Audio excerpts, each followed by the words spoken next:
A continuación, un grupo de estudiantes de psicología, entre los cuales me incluyo, vamos a presentarles como requisito para la materia de antropología en la Universidad Yacambú un tema sumamente importante, titulado El cine, la antropología y el psicoanálisis. ¿Será que estos tres tienen alguna relación entre sí? Lo vamos a descubrir hoy, así que prestemos atención a los siguientes argumentos. Hola, mi nombre es Scarlett Castro y voy a hablar sobre el psicoanálisis y la doble identificación cinematográfica en la antropología. Aproximadamente desde el año 1975, el psicoanálisis constituye una herramienta imprescindible para la resolución del problema de la identidad psicológica del espectador en el cine. El psicoanálisis es una disciplina iniciada por Sigmund Freud, a quien vemos aquí, cuyo estudio es lo inconsciente en la totalidad de sus manifestaciones. Como método terapéutico, trata de hacer aflorar a la conciencia del sujeto el material mental reprimido, emociones, experiencias del pasado. La teoría fílmica durante mucho tiempo tendió a considerar el cine como un objeto en el que se realiza el estudio de las condiciones psicológicas y fisiológicas, eh, posiblemente en las que se encuentra el espectador durante la recepción de los films. La relación entre el psicoanálisis y la antropología parte desde la base del significado fílmico. Viene a ser ese resultado de la simbiosis entre la imagen que se ve en la pantalla y la imaginación del sujeto que la contempla. Todo ello conduce al espectador a establecer un primer paralelismo entre lo que observa en el cine y la coincidencia de sus necesidades, aspiraciones, deseos, obsesiones o temores como persona. Tal y como explica la antropología, el espectador asume una situación regresiva en su pasado para extraer experiencias que favorecen la afloración de sentimientos y activando así esa identificación con los personajes que ve en los films.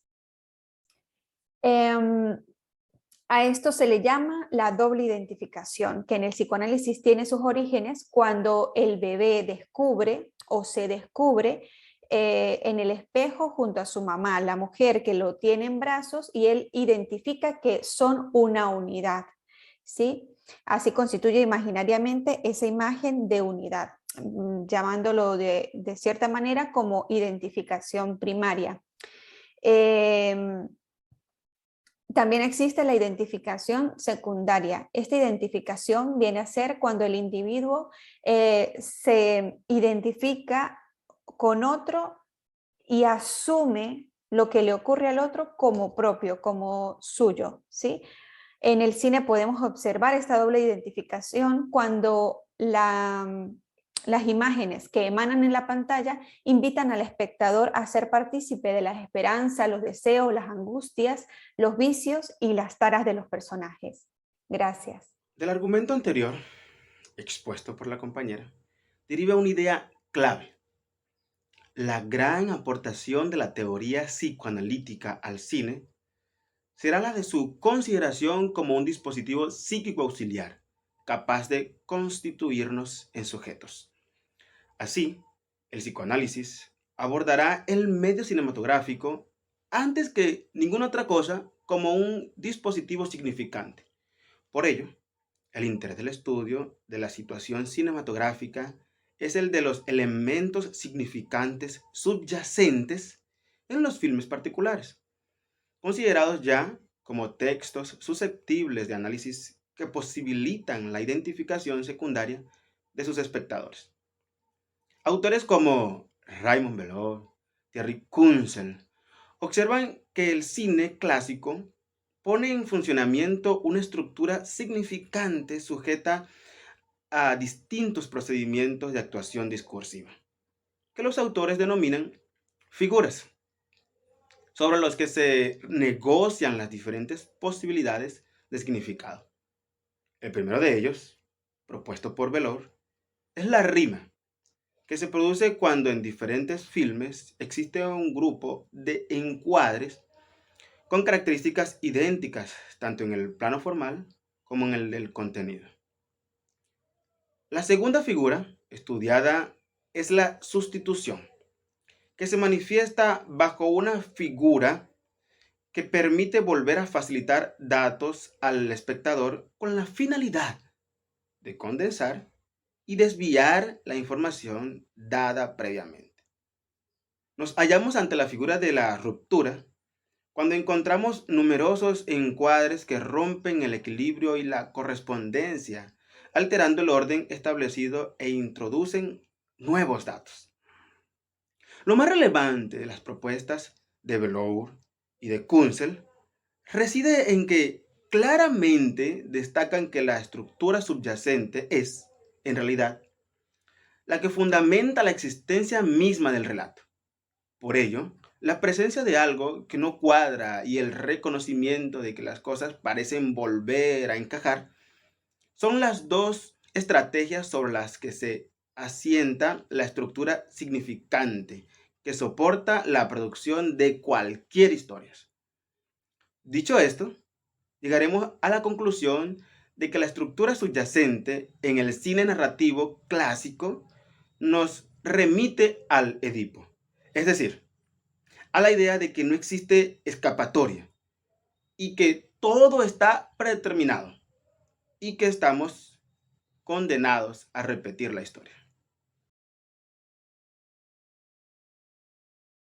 El espectador imaginario es una revista crítica cinematográfica que se publica mensualmente.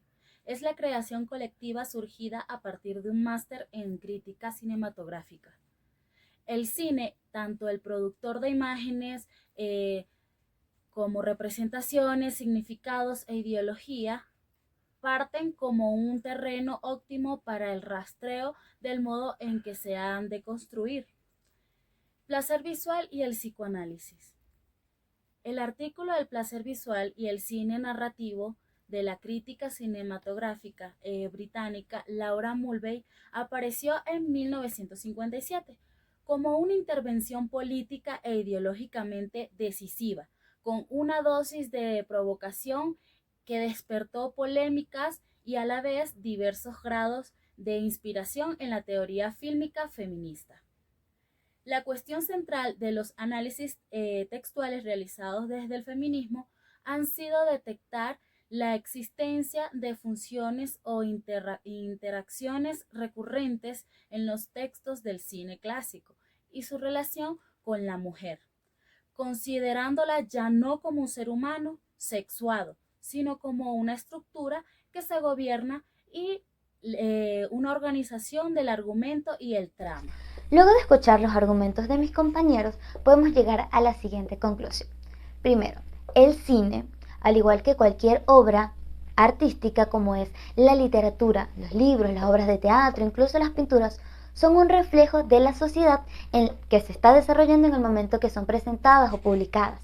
Como así, Romeo y Julieta es un reflejo de la época en la que vivió Shakespeare, mientras que las obras de arte publicadas en la actualidad son un reflejo de las personas de la actualidad de esta época, pero no siempre son algo tangible o literal, como así.